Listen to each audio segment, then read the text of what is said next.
Les dessous de nomination à la CRTV. C'est l'objet d'un post de Arlette Framboise Doumbé sur sa page Facebook.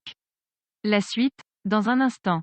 Abonnez-vous en activant la cloche de notification pour recevoir la primeur de nos futures publications. Voici les détails de son post dans son intégralité. L'affaire Coco Argenté contre Éric Nia, journaliste à la CRTV, a meublé l'essentiel des débats sur la toile ces derniers jours. Et au-delà des indignations que cela suscite, un autre débat s'est ouvert sur le tribalisme dans la maison CRTV. Une maison que beaucoup ont toujours présentée comme étant l'un des plus grands laboratoires du tribalisme au Cameroun. On se souvient que dès sa nomination comme directeur général de la CRTV, M. Charles Dongo s'était empressé de déclarer que la CRTV est le tam-tam du président. Une déclaration maladroite qui a eu le don d'énerver nombre de Camerounais qui ne comprennent pas jusqu'au jour d'aujourd'hui pourquoi une chaîne de service public financée par l'argent du contribuable peut être transformée en tam-tam d'un homme, fût-il président de la République.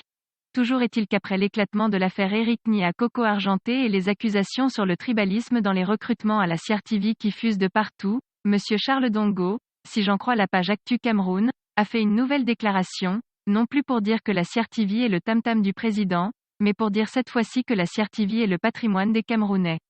Un peu comme s'il avait compris la déception des Camerounais. Voici en effet, ce qu'il a dit lors de l'installation des nouveaux responsables nommés il y a quelques jours à la CRTV. La CRTV est un patrimoine des Camerounais. Le débat qui a cours sur les velléités de confiscation de la CRTV par telle ou telle communauté ne trouvera pas d'écho favorable chez moi. Notre démarche est et doit toujours être de promouvoir de manière équitable les valeurs humaines et culturelles de toute notre culture. En attendant que M. Charles Dongo dit comment le tam-tam du président peut être en même temps le patrimoine de tous les Camerounais, je vous présente ci-dessous une cartographie du personnel de la CRTV après les nominations de septembre 2020. À chacun d'apprécier et de voir si Charles Dongo est honnête avec lui-même et avec les Camerounais qui s'inquiètent face à la tournure que prend le tribalisme d'État au Cameroun. Une sorte de ségrégation tribale qui ne peut laisser aucun honnête citoyen indifférent. 80% des hauts cadres sont issus d'une seule région. Comment vous appelez ça? Le vivre ensemble? Je vous rappelle ce qu'a dit M. Charles Dongo. Notre démarche est et doit toujours être de promouvoir de manière équitable les valeurs humaines et culturelles de toute notre culture. Je pense que ce monsieur devrait avoir honte de regarder désormais les Camerounais dans les yeux.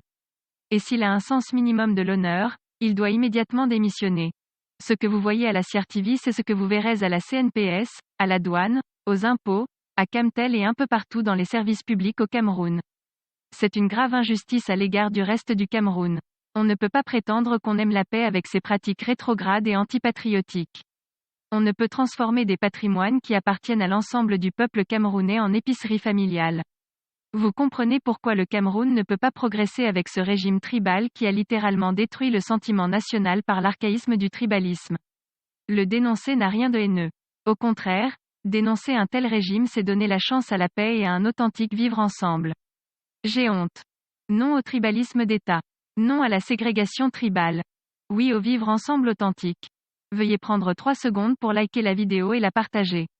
N'oubliez pas de vous abonner à la chaîne YouTube, Boudman, sur le site www.camertv.info. À bientôt pour de nouvelles publications.